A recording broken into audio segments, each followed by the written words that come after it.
Blog Talk Radio.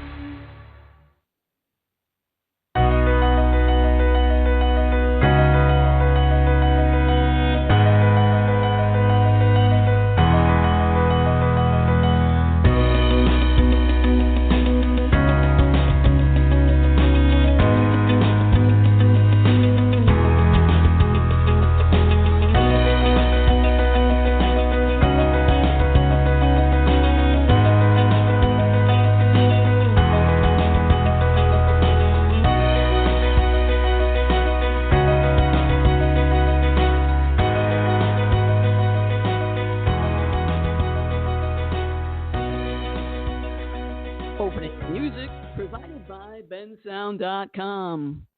Welcome everyone to today's Earth Energy Forecast Show on this Tuesday, March 24th, 2020.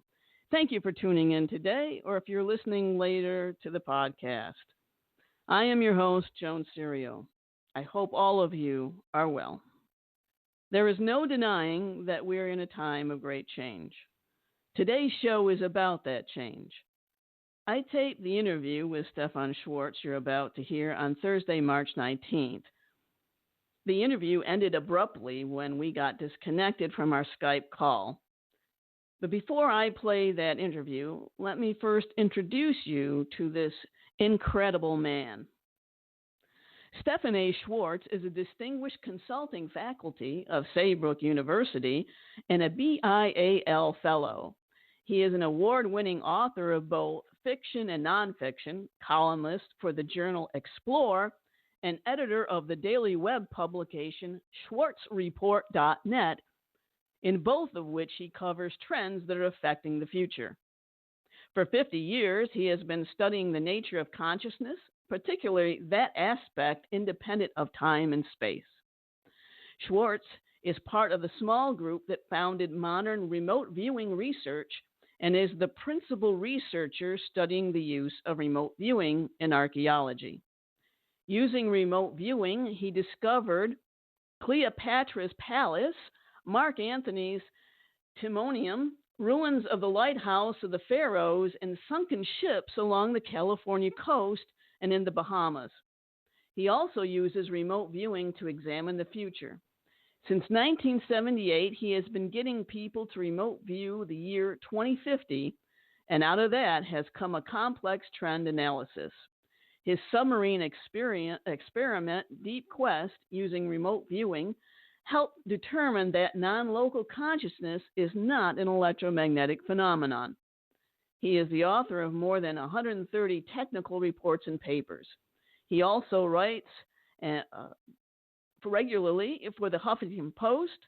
His other academic and research appointments include Senior Samueli Fellow for Brain, Mind, and Healing of the Samueli Institute, founder and research director of the Mobius Laboratory, director of research of the Rhine Research Center, and senior fellow of the Philosophical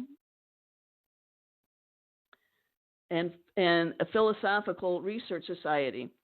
Government appointments include Special Assistant for Research and Analysis to the Chief of Naval Operations, Consultant to the Oceanographer of the Navy. He has also been editorial staff member of National Geographic, Associate Editor of Sea Power, and staff reporter and feature writer for the Daily Press and the Times Herald. In addition to his experimental studies, he has written numerous magazine articles for Smithsonian, Omni, American History, American Heritage, The Washington Post, The New York Times, as well as other magazines and newspapers.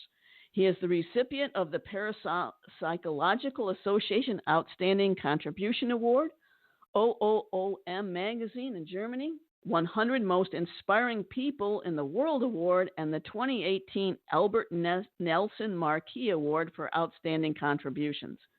He has produced and written a number of television documentaries, including Psychic Detectives on ABC, Psychic Sea Hunt, NBC, the series report of the Vault, series report from the Unknown, MCA Universal, It's a Small World, USIA, and has written 4 nonfiction books: The Secret Vaults of Time, The Alexandria Project, Mind Rover, Opening to the Infinite, and his latest, The 8 Laws of Change, winner of the 2016 Nautilus Book Award for Social Change, as well as 3 novels: Awakening, a Vision,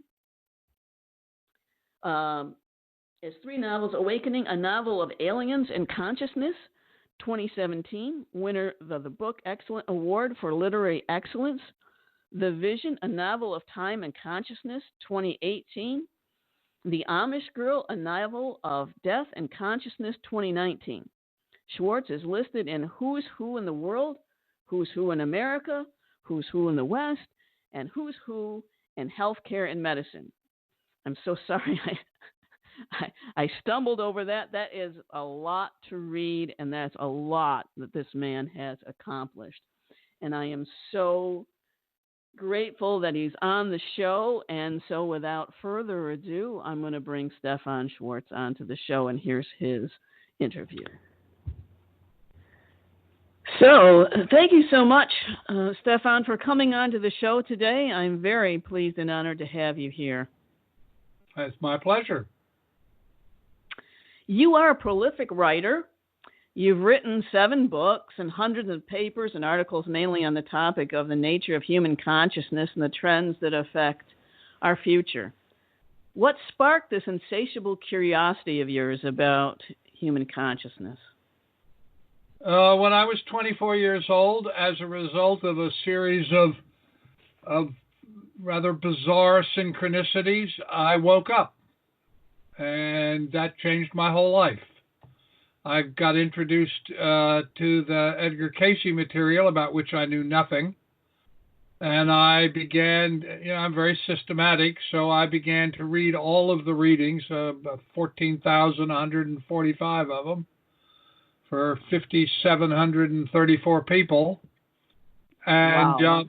And after about 2 years into that, I decided I'd start reading the very first one and just read all the way to the end.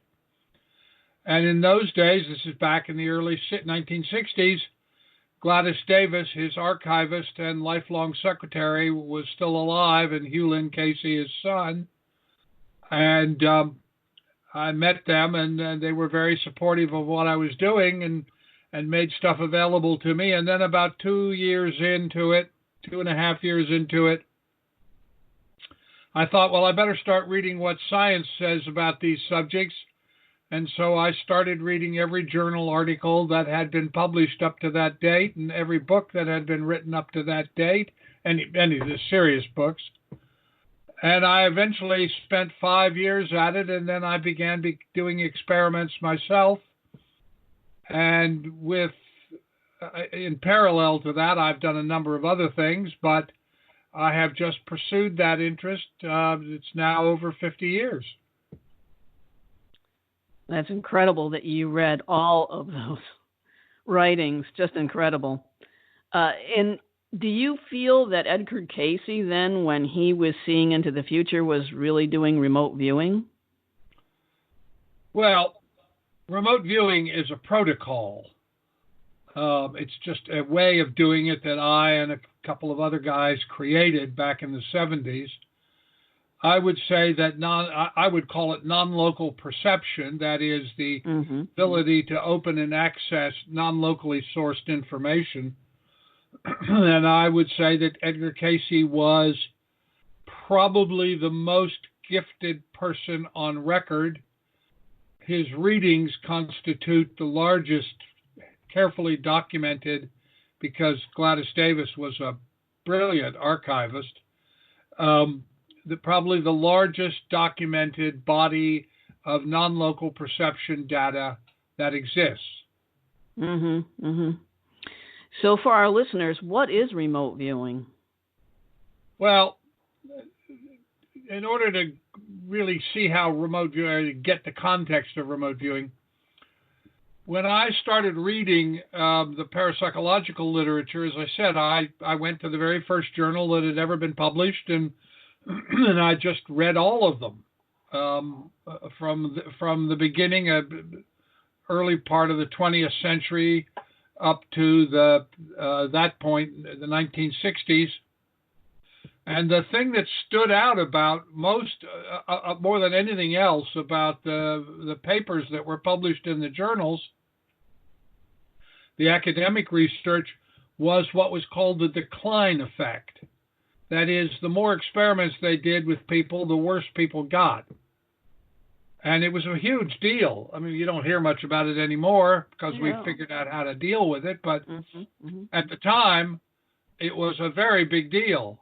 And so the more I read, when I compared what the parapsychologist community was doing with what was recorded in the Edgar Cayce material, it seemed obvious to me that the way to get around this was this decline effect was to design experiments. That's a protocol. It's kind of a ritual in which you had complete control that of blindness and randomness and that kind of thing, which is important in science, to know that it's really non-local and not just somebody making something up or something you read somewhere earlier, was to get free response data about interesting subjects, but to do it in a way in which you had complete control over blindness and randomness and the statistical analysis that came out of it. And that's basically remote viewing. What we did was myself, Russ Targ, Hal Puthoff, Ingo Swan, we began, I mean, I didn't know them at the time. This was in the 60s. In fact, they hadn't started doing research yet. But the idea was to get people to do free response, that is, just talk about it, just like you and I are talking, and about things that they couldn't know and that you could prove that they couldn't know. So most of my experiments were precognitive, not all, but many, most of them. And the very first thing that I started doing at the very beginning was I made a grid on my back garden.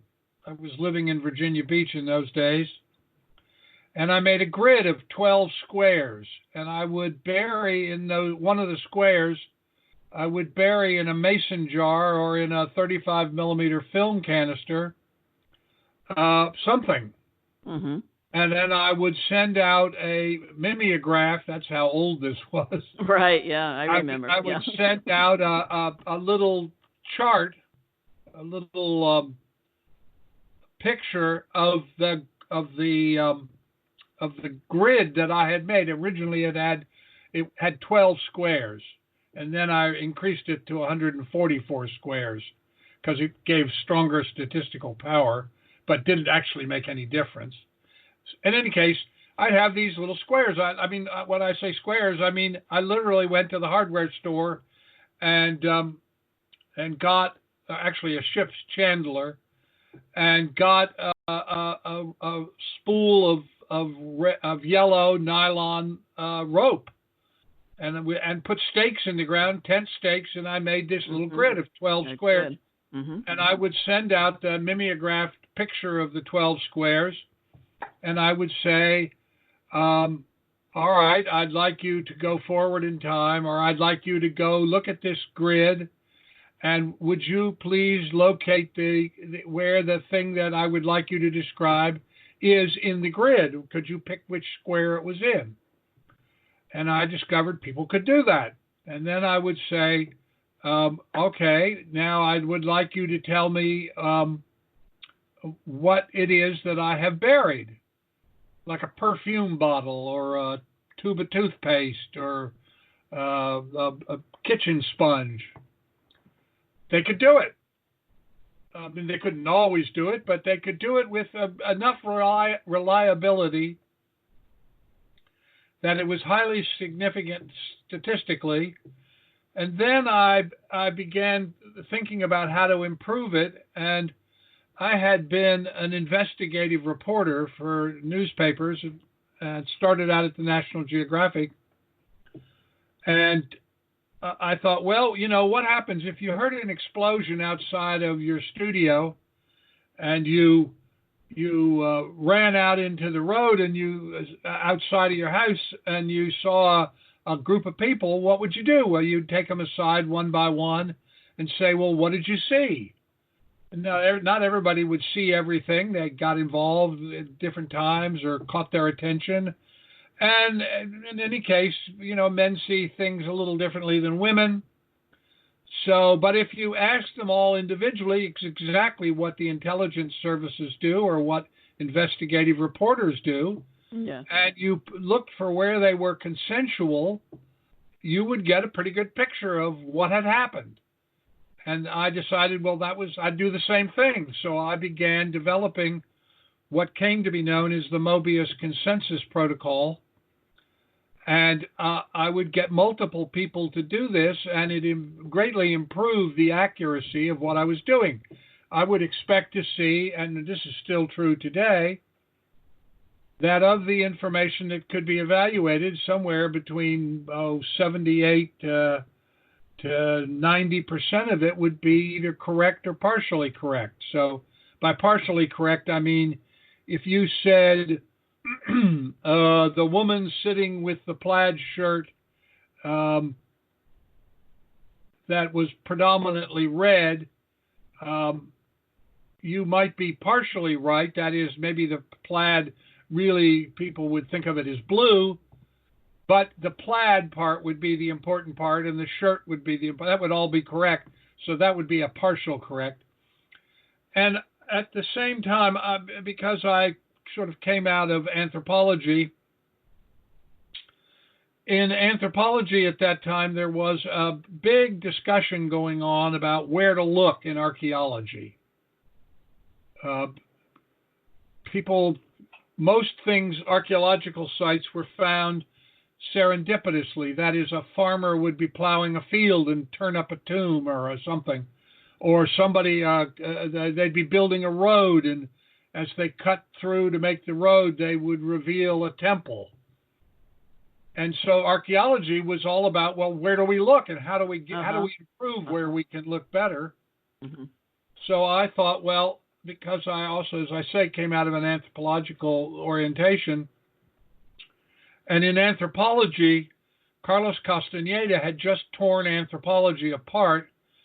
I don't know how many people still know Carlos Castaneda, but he was a young anthropologist in California who wrote a series of books. First three are the important ones, in which his argument was, you can't understand shamanism until you walk the shaman's path, because at that time, shamans were considered power-oriented people who wanted to get status in their tribe by mumbo-jumbo, basically. And that's the way most anthropologists wrote it up. And Castaneda said, no, you don't understand. These people are having altered states of consciousness experiences.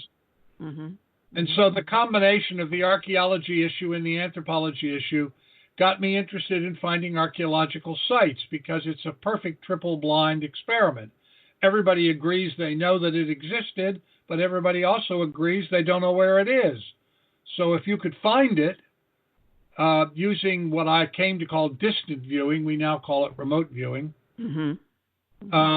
Well, then you had to be accessing non-local consciousness, because nobody knew the answer. It didn't exist. And so I started working on archaeological problems very successfully using this multiple viewer technology. And I've just been doing it ever since. And to trying to figure out, mm-hmm. Most people get into research about, psychic, a word I never use. But most people get into non-local consciousness research basically designing experiments to prove, is this real? And there's still a huge argument that goes on. The materialists don't like it, of course, because it violates materialism. Yes. But, is this stuff real? And that's the way they design experiments. By the time I started doing experiments, in 1968, I had spent all those years reading all the journals and books and all the Edgar Cayce readings. I didn't have any question that it was real. I knew it was real. The question I wanted to know, or the questions I wanted to know, was how does it work? How can you improve access to non-local consciousness? Mm-hmm. Can you do anything of practical utility with it? Exactly, yeah. And what is it telling us about who we are as human beings and our place in the universe? And so those are really the questions I have been interested in, as opposed to, is this real? And so my experiments demonstrate that it's real because they're all done under such controlled conditions. But basically what I'm trying to do is to figure out, what is this telling us about consciousness? Yes. Mm-hmm. And how do we access it and use it? Mm-hmm. Mm-hmm. Well, that was a brilliant use of that for archaeology, I must say, and that's what a wonderful story on how all this came about. And I'm sure that you're using remote viewing for what may be coming in the future. But let's talk about right now what's happening now in the world. So Max Planck said that the mind is the matrix of all matter. And you wrote in Beyond Fear and Rage that we must, as you say, recognize that all life is interconnected and interdependent, and consciousness is underlying all. You also say that, quote, we must make well-being our first priority. Has our collective consciousness, since it's non-local, then created the novel coronavirus? Well, I would frame it a little differently. I would say we live in a matrix of consciousness. Okay. I mean, so you cite Planck, and I am a Planckian. Planck also said in an interview in 1931, they asked him, what have you learned? You and Einstein are the most famous scientists in the world. What have you learned? And his answer must have been very surprising to the Observer newspaper who asked the question, their reporter, because Planck said, what I've learned is that consciousness is causal and fundamental. You cannot get behind consciousness. Space-time, what we call reality, arises from consciousness, not consciousness arising from space-time. And so if you think of it that way, then all organisms are essentially expressions of consciousness. So did we create the coronavirus? No, I don't think that's quite what's going on. I would say that the coronavirus is part of the matrix of consciousness, and that as a result of humanity's grotesque stupidity about the fact that we don't live on the earth, we live in the earth, and we don't have dominion over the earth. We are part of a matrix of consciousness of which the earth itself is an expression. Then as we have created climate change, the organisms that are part of the matrix have adapted and mutated in order to accommodate themselves to the changed circumstances. And from everything I can see, the COVID-19 virus, this novel coronavirus, is a result of some kind of a mutation amongst viruses. And so, we're now dealing with it. And this is, from my perspective, and you're right, I get people to remote view the future, this is just the beginning. Yeah. We're going to see a number of these things. And what the coronavirus is showing us is the utter inadequacy of a healthcare system that is essentially based on profit and not well-being. Exactly. You just wrote a scathing report about it March 12th in your article that I just saw on Science Direct, saying that we're just not prepared, not even for this, but for providing adequate health care to people in remote areas in this country, because it has become a business. And as you say, we have not put our well-being at the top priority in this country or in a lot of the world.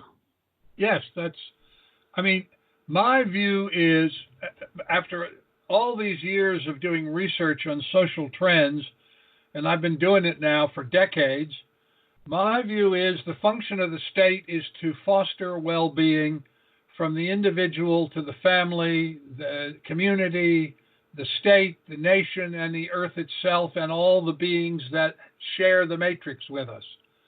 And when you support and foster life-affirming well-being, you are on the right track. So it makes everything really quite simple in the sense that I don't really care about politics except from an anthropological point of view. I mean, it's a kind of ritualized activity. What I care about is this going to create compassionate, life-affirming fostering of well-being? And if it does, then I'm in support of it. And if it doesn't, I'm not. And what we're seeing as this COVID-19 virus goes around is the utter inadequacy of a healthcare system which is essentially based not on producing health, but on producing profit. And so the United States is living with the reality of what it created, because the American society over the years has evolved from what the founders had in mind, life, liberty, and the pursuit of happiness, to greed, greed, greed, yes, and get as much as you can and screw everybody else. Yes, I agree. Do you think that from this experience that we're going through now, that we will learn from this and prepare for the next one that's coming? Because, yes, I agree, things are ramping up now. Well, to tell you the truth, I don't actually know the answer to that. I don't think it's clear yet. We are still in, you just look at what's going on in the Congress and the, I don't quite know what to call it, the grotesque incompetence of the White House.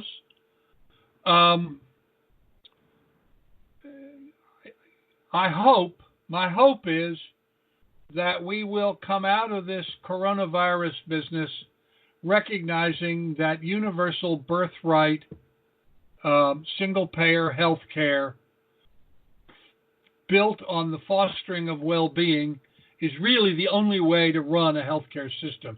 Already the data is coming in that those countries with universal health care are much better able to cope with the virus than we are.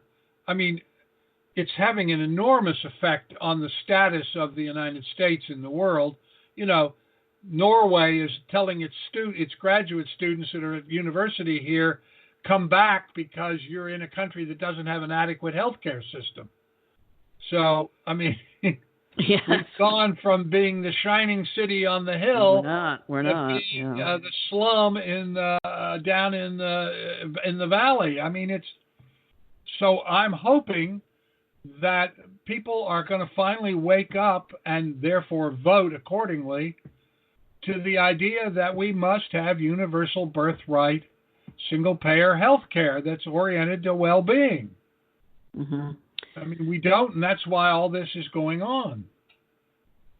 Did you have your remote viewers look to see what might happen? But first of all, did they see this novel coronavirus coming? And secondly, did they look to see what might happen because of it? What are the effects? Yes. From 1978 to 1991, I asked about 4,000 people all over the world, everywhere I went when I spoke at a conference or whatever, so literally all over the world, I asked people to remote view the same date that they were doing the session in the year 2050. So today would be the Thursday, March the 19th, so I would say to you, I want you to go forward in time to March the 19th, 2050. Right? So I would get a spectrum because, I would do this on different days, so you eventually would get the whole year. And I would ask them to describe the world as it was in 2050 and how we got there. And when I began in 78, my real interest in doing this because I just left government. I had been the special assistant to the Chief of Naval Operations for 2 of the Chief of Naval Operations, and had worked for the Secretary of Navy, and had done some work for the President, and I was on the MIT discussion group on Secretary of Defense MIT discussion group on innovation, technology, and the future. And most people at that time who were doing geopolitical assessments and futurist assessments were looking at, we're going to run out of everything. There's going to be terrible inadequacy of natural resources. We'll be grossly overpopulated, and that we're very likely to have a nuclear war. And I mean, very few people realize, for instance, that World War III was avoided because of one Soviet colonel, one Russian colonel, who wouldn't push the button. Wow. I mean, most people don't know that, but the Soviet radar systems, early warning systems, gave a false report, and this guy was supposed to push the button, but he didn't, and as a result, a nuclear exchange was avoided. But at that time, The Day After Tomorrow, you remember On the Beach, those movies? Yeah. So in 1978, when I began this, as I said, I just left government, so I had been heavily briefed up until my leaving. I thought it was very probable we were going to have a nuclear war, and so I began getting people to remote view the future with that in mind. And much to my astonishment, they said, no, there's not a nuclear war. And so I said, well, then the world must be much safer. And they said, oh, no, the world is much more dangerous. I said, really? Why? And they said, because of terrorism. Now, in 1978, the only terrorists that anybody paid any attention to were the IRA in Ireland and Northern Ireland. Right, yeah. And what they were doing in Britain.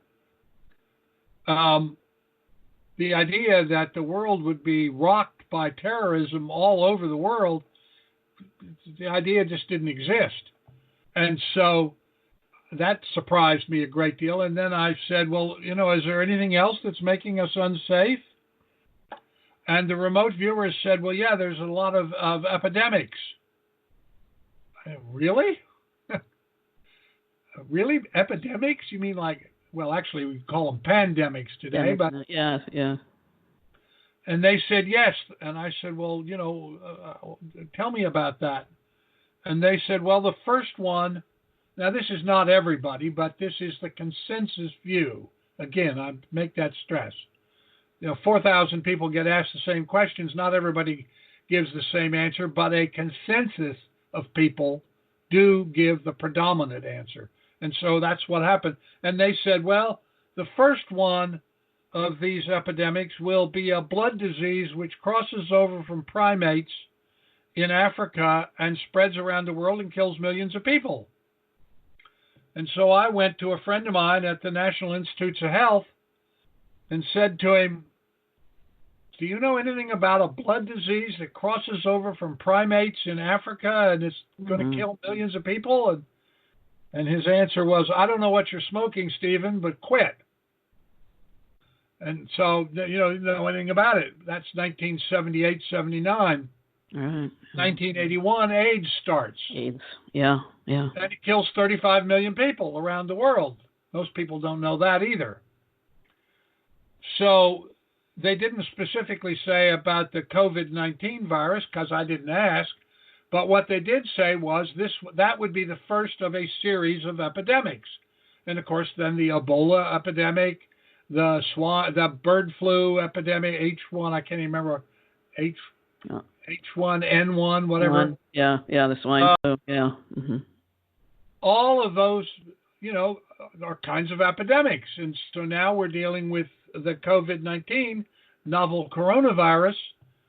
And as I said, if you think about why all these things are starting and where they're coming from, what's happening is that they may start in a particular place, like this one apparently started in China. It's not as the person who is the president says that China, that's just gross racism. What does happen is that somewhere on the earth, as these organisms are stressed as a result of the circumstances that we humans are creating, they mutate, and we don't have any defense against them, and they spread. And as climate change gets worse and worse, my assessment is that we're going to see more of them. Mm-hmm. And so we need to have a healthcare system that is set up to deal with unexpected crises, which is the problem. I mean, the problem we're having is that we were completely unprepared for this because we didn't begin to prepare as soon as we found out about it, because they thought it was a hoax or some kind of scheme to impeach the president instead of being a medical event, and so we are completely unprepared. So what I hope we're going to learn out of this is that we have to get a system that works, and we have to begin to prepare, because that lack of preparedness means millions of people die. Yes, unfortunately. There's a theory going around that 5G, because it started in China, is somehow affecting this virus or affecting us and creating more of a problem. Was there anything that was talked about from your remote viewers about 5G and its effects on the virus or on the human population? I have done a great deal of research about the coronavirus. I write about it almost every day.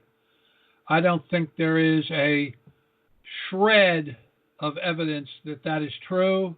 I don't think it has anything to do with 5G. That's just one of those conspiracy theories. I think what happened was a virus. This coronavirus is not the only coronavirus. Exactly. That this virus mutated. And it started off. It's much less important, sort of how it mutated, than it is that it did mutate.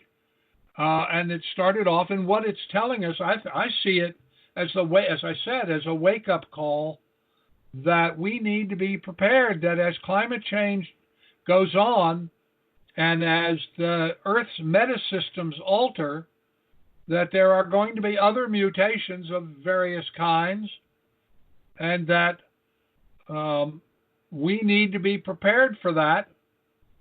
And we need to begin. The example, let me give you an example.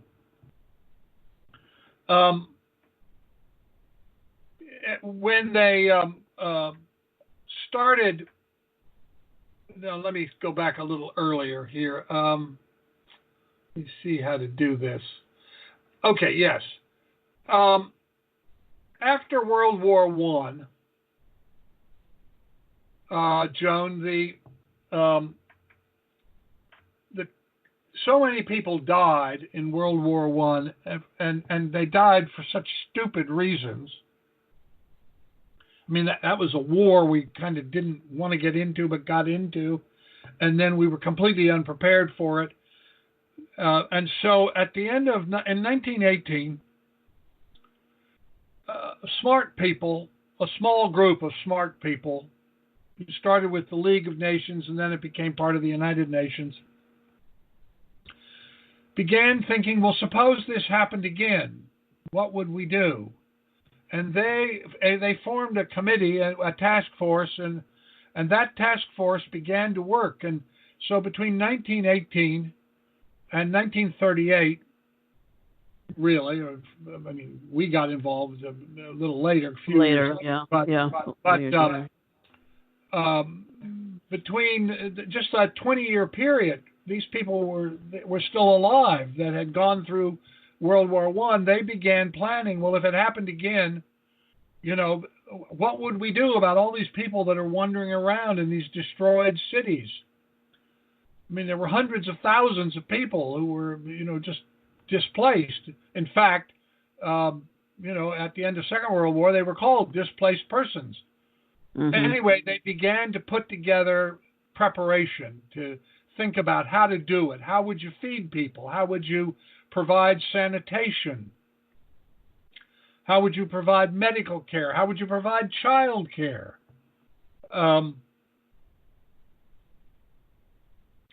And when World War II ended, the then headed the United Nations, committees were already in place to help prepare and to help the displaced persons. And so Europe made a much faster recovery than you would have thought possible as a result of this pre-planning. That's the point I'm trying to make. And so I think we ought to establish a permanent standing pandemic committee. In fact, the Obama administration did establish it, and then Trump disbanded and fired everybody.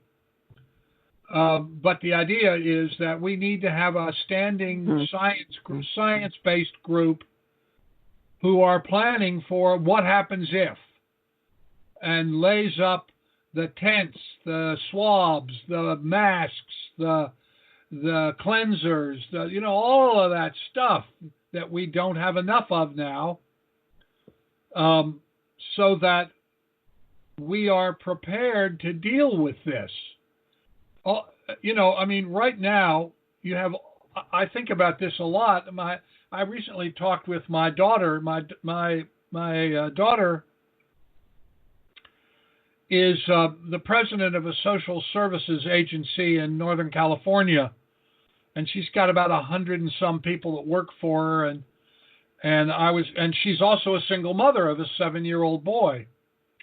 And I was talking with her over the last weekend as this quarantine in place business got started, and I said, what are you going to do? And she was very concerned about not only the people that were their clients, most of whom are in crisis, that's why they get involved with her agency, because they're in crisis already, but also the 100 or so men and women many of whom are parents, and many of whom, as it turns out, are single mothers.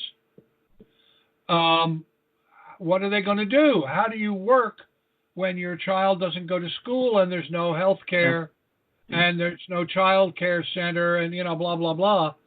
And she said, well, this is just an enormous crisis. And one thing's for sure, we are going to lay down plans.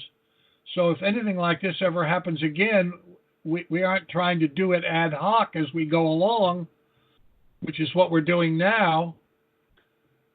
And I think about that. I mean, all of these millions of children who are now out of school, and in many states they're saying, well, the schools won't open again until next fall.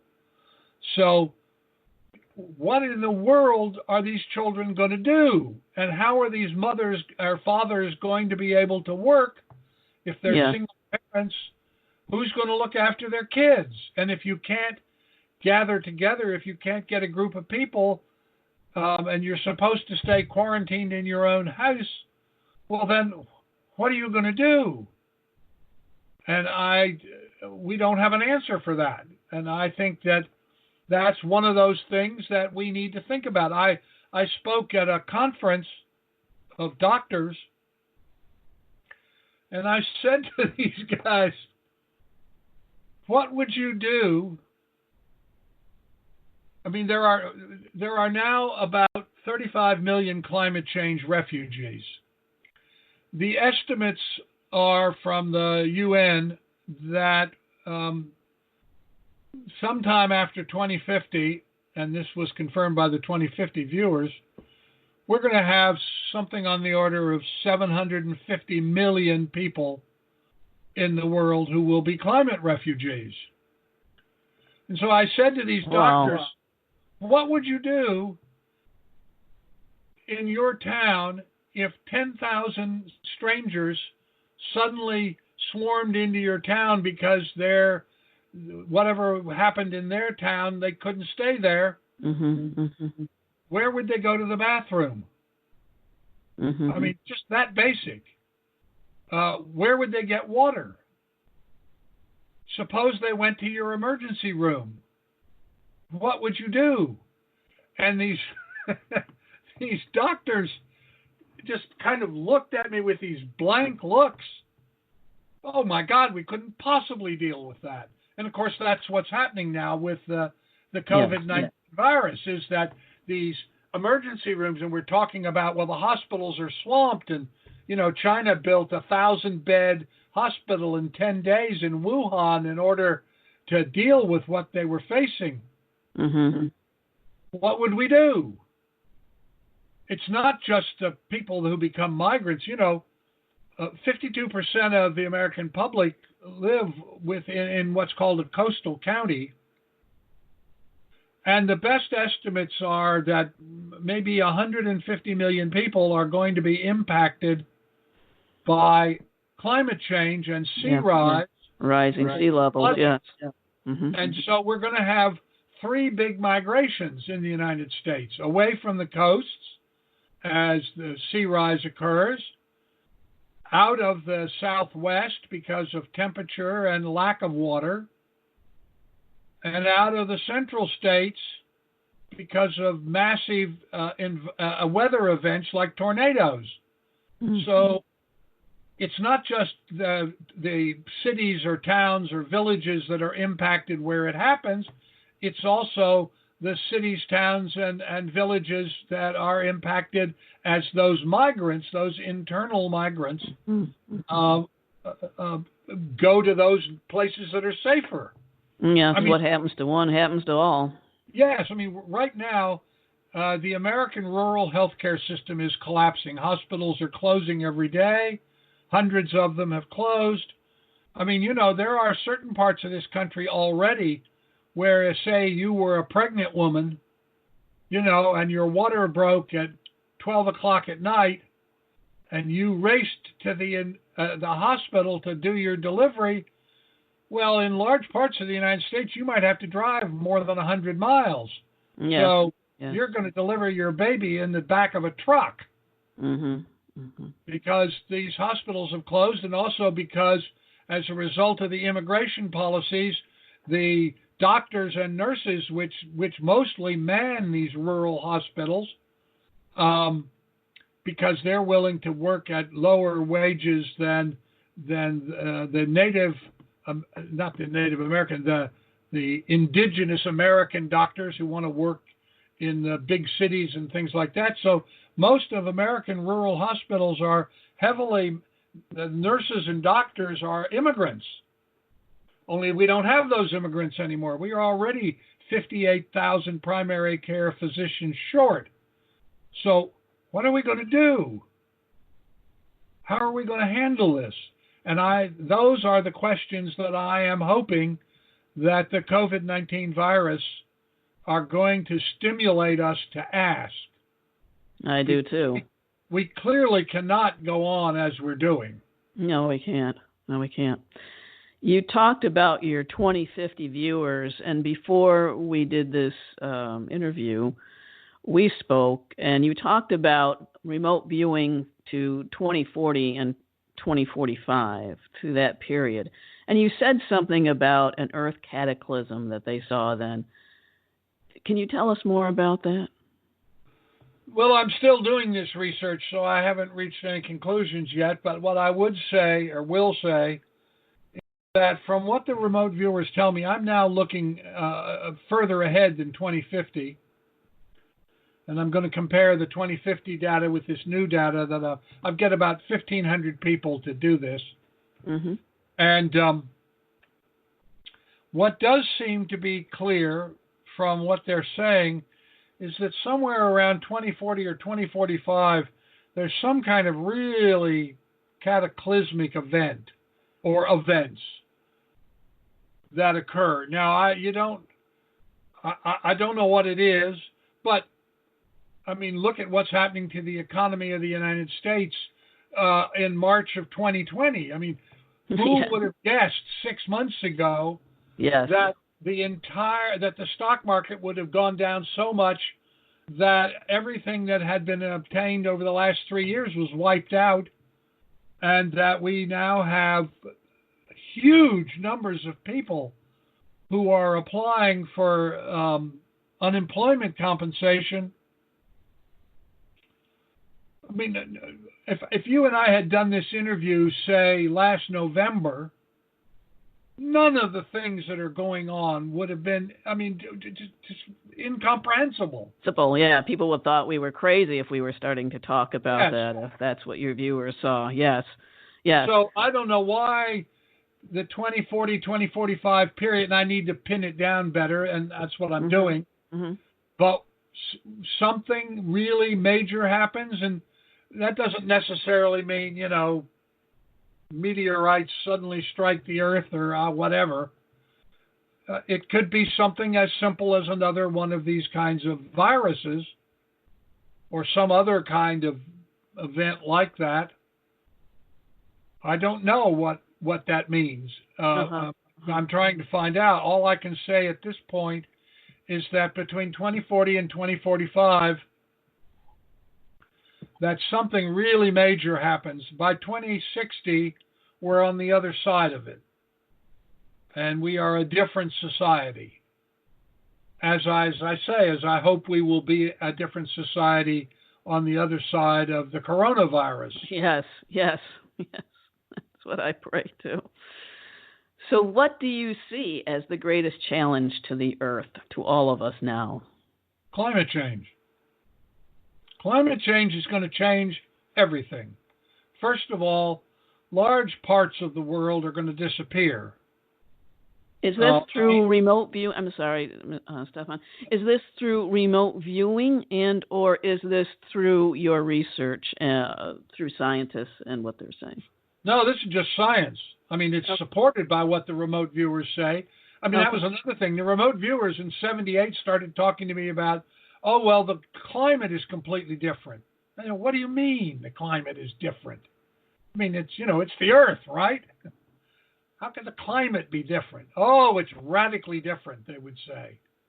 I didn't even understand what they meant. I mean, I just couldn't make any sense of it.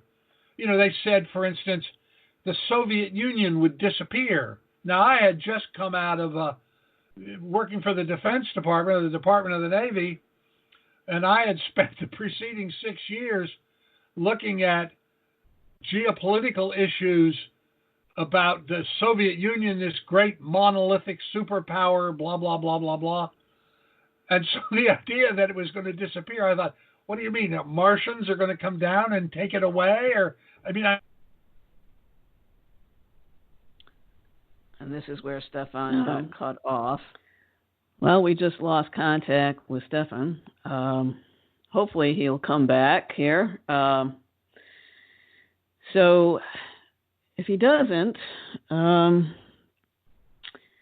let's hope that 2050 we're still here, and 2060, and that we learn from this COVID-19 virus, and that we all work together.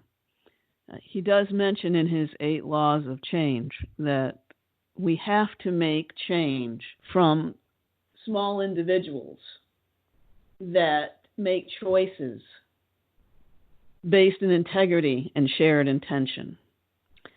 And so may we all make those choices from our hearts for the greatest good of all. And let me just correct myself. I misspoke there. They were small individual choices, not small individuals. There are no small individuals. We all are children of the earth and children of the Creator. And so, I do pray that we learn from this, that we plan, that we pre-plan, because as scientists are saying, as his remote viewers are saying, there will be more.